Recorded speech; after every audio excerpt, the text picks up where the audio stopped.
Hello, this is Josh Carr, back with Parag Goswami. Today we're going to talk about Clik.ai, the company he's the CEO of, a little bit about proptech, a little bit about automated underwriting, and all kinds of other good things like that. How are you doing today? I'm good, Josh. Thanks for having me on. Good. Thank you for joining me. Looking forward to talking about this. I think this is a good topic. I keep getting people asking me questions about AI in real estate. So considering you actually have AI in the name of your web address and your company, seems apropos. By the way, one thing I always like to tell everyone before we even get started, the web address is clik.ai. That's the company we're going to be talking about today. So yeah, let's talk about Click AI. So um, let's start with the basics. What is Click AI? When did you start it? Clik.ai was started in 2018. I mean, the company was registered 2017. So the goal of the company when we started this was, there are a lot of manual back office processes that goes on during a life cycle of an asset, a property, when during its management as well as acquiring those or lending on those.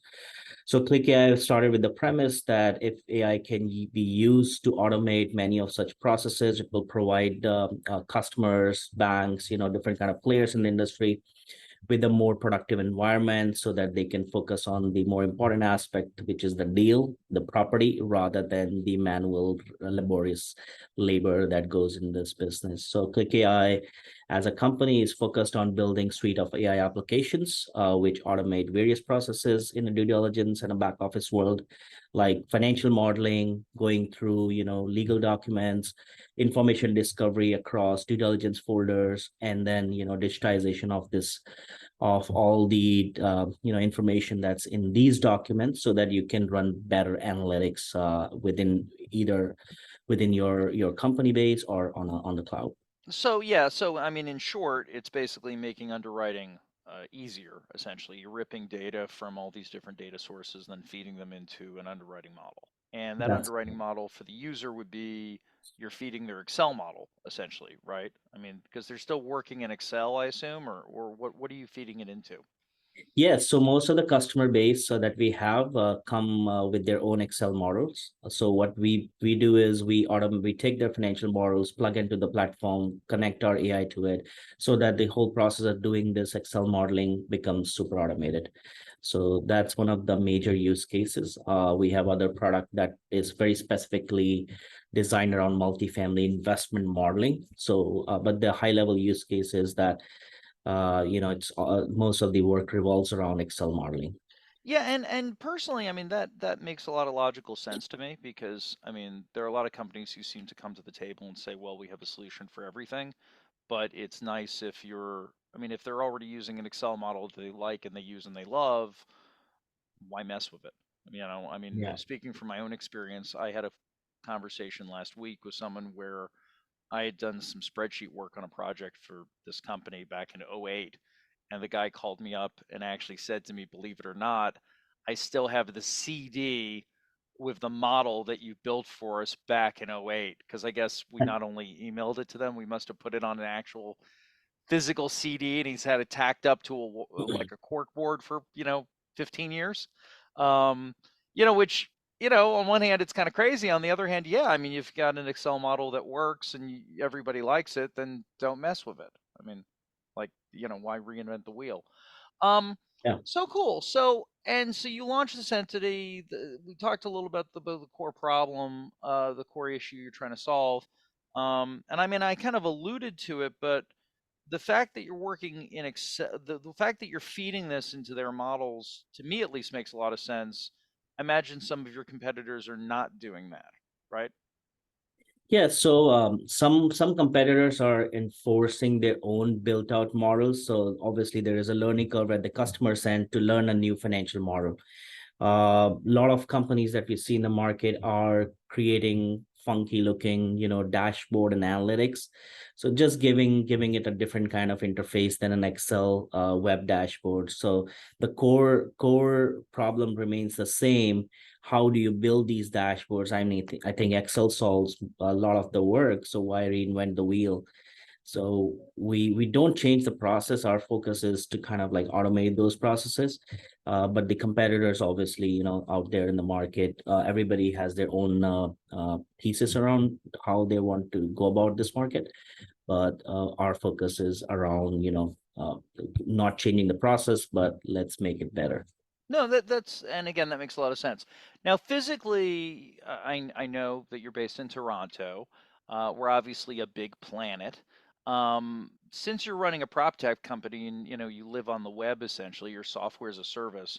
Um, where where are most of your clients? I guess would be the first question, and then the second question would be, as you expand and work into other markets, do you find that similar issues, or do you find like is penetration in foreign markets an issue? Like, what's your experience with that?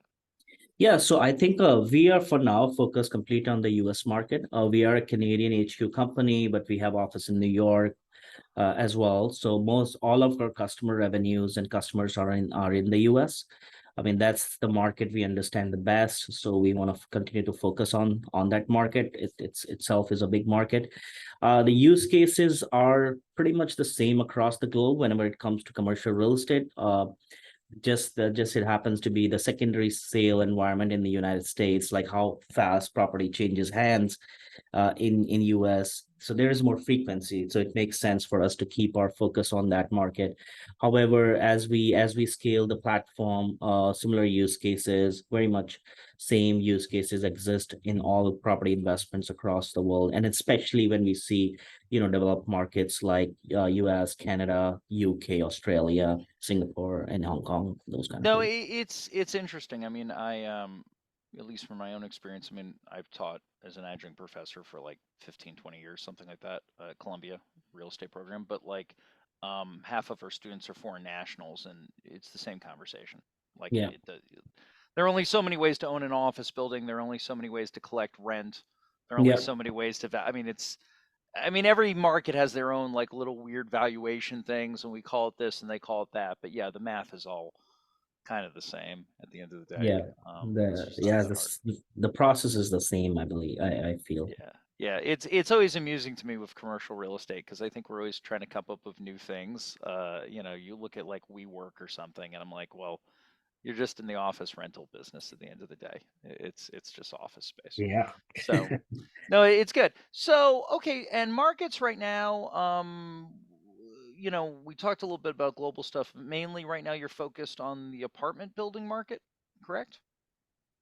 Apartment building is where most of our customers are. So I would say 70% of the deal flow or the usage on Clik.ai by different customers are across multifamily space.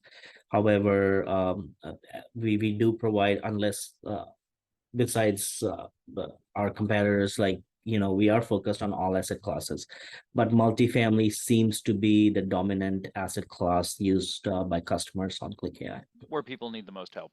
Yeah. That makes sense. Now I just want to just shift gears for a moment. I mean, people talk about real estate technology as being in prop tech. That's the term everyone always likes to throw around, which to me has always felt a little unwieldy. But from a tech side, getting away from real estate for a moment, what do you think about prop tech versus other tech ventures? I mean, there's all kinds of language used around VCs, right? There's, seed rounds and series A's and all this kind of stuff. Like, what's your experience of being in the prop tech world versus other tech stuff? Yeah, I think there are two ways to look at it. One is how important is tech in prop tech, and like how do investors value it? So I think the fundamental thesis around prop tech is that tech, no matter how great the tech is or how funky the tech is, it still is tied to the value of the asset, which is the property. So, the way prop tech is different, in my opinion, than the other venture tech is that companies in pure tech seems to be valued and maybe considered way more valued based on just their technology and the innovation they bring to the market. However, in the prop tech, it is almost directly proportional or related to the property. So, you know, the core asset remains the fundamental focus. now you can circle and you build any tech around it. I think that has a lesser weight than the real asset and the value of the deal. So that Right. would be in my opinion the biggest difference. And again, from the market participant perspective, I see a lot of tech investors coming from a real estate background, and I'll call it the limited partners of different real estate firms who happen to know their space, and then just to diverse their portfolio have ventured into the tech investment side. So you won't see a heavy concentration of generic tech investor in prop tech. So you would see a lot of interest from someone who has been on the property side of things.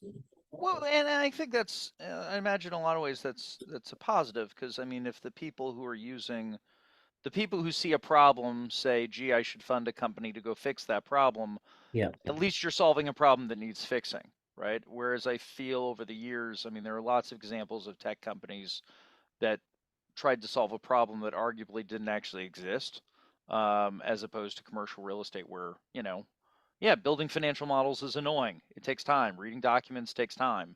Anything you can do to save that, there's direct output, right? I mean, every hour that you can save someone not reading a document does actually make money. So, no, that's cool. That's cool. That's interesting to talk about, and also just the size of the prop tech market versus tech in general. yeah, Cool, cool.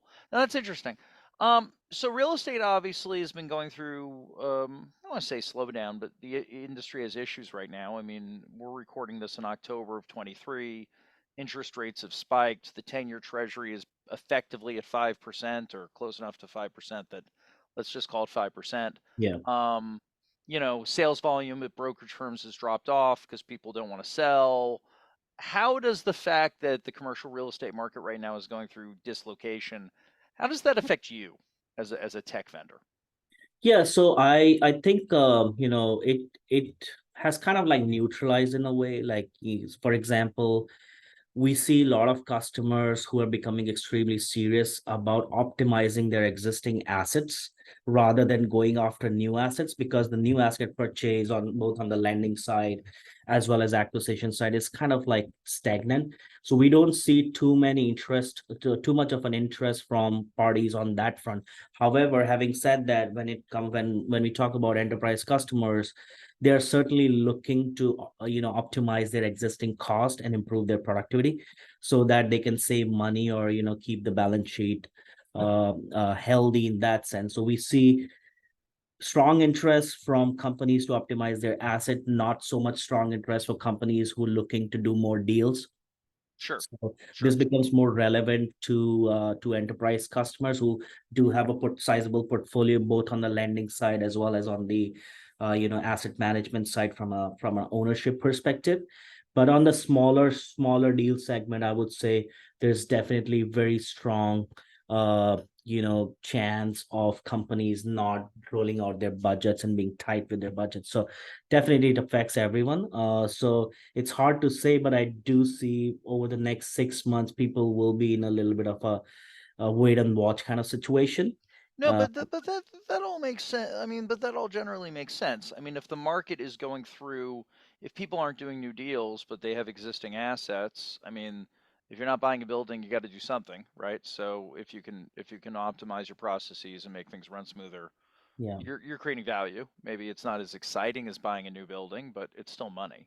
So that yeah, makes sense. No, that's a positive because I mean I can speak as a market participant that interest rates going up this much, it definitely lessens the amount of things you can do in the office day to day. Cool. And then just more generally, as we kind of get through the questions I wanted to cover, plans for the next 12 to 24 months. Like, where do you see your firm going? Where do you see property tech and AI going in general? I'd love to get your opinion just on AI in general, I guess is the best way of putting it. yeah. So I think our take on this market is pretty simple. While the market waits to recorrect and kind of get onto like a buying mode again, I think this is a great time for us to innovate. So we are focusing a lot on our product development and ramping up our product suite. So we have a couple of products which are market leaders in the space right now. So we think we can leverage this time while the market is a little down to ramp up and build more products, so that we can come up and give the market a much better, more sophisticated, the whole suite. And the learning here is that people are tired, customers are tired buying one-off solution from 5 different vendors. So our thesis is like, let's plug more and more products around it so that we can give more value to the customer. So this is our focus for the next 12 months. And yeah, I mean, these are some of the high level focus. We are looking to keep running our operations, lean, so that we don't incur a lot of expenses, and don't put too much risk on the balance sheet. At the Sure. same time, ramp up the product part of things at our end. Well, and it's also interesting just in general. I mean, you and I have talked about this a bit more because, we've talked quite a bit before we had this call. But it's also good that as a company, you're in a place where you're profitable. So if you're a profitable tech company and you don't have the proverbial gun to your head that a lot of people do because of VC firms, you can grow you can grow in an intelligent way. You can actually grow in a way that really benefits the customer and builds a suite of tools rather than to just say I need to get to an arbitrary milestone to make my VC people happy, Yeah, which is important. No, but and also, I mean, I also wanted to get your take just on AI in general. I mean, I've had multiple people, as I said, come to me and talk about AI and real estate.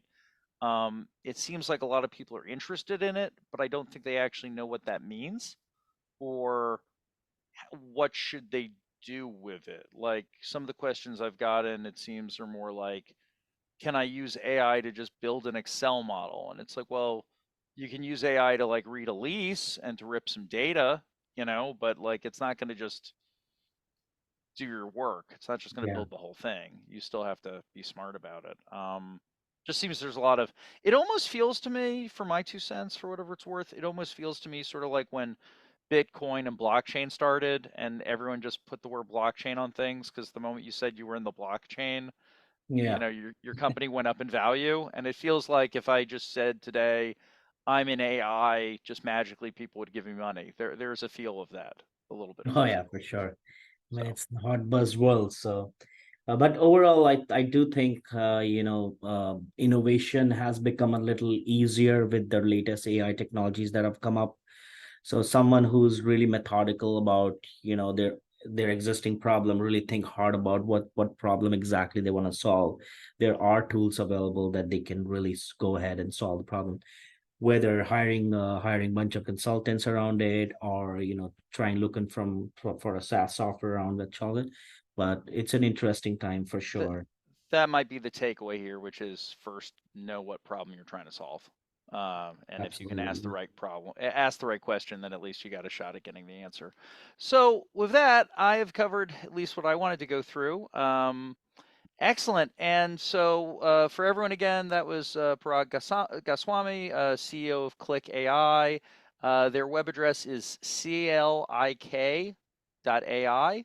And this has been Josh Carr. Tune in next week, like, subscribe, all that good stuff. And thanks again, Parag, for all your time. Much Thank you, appreciated. Josh. It was great to be on your show. Thanks. Take care.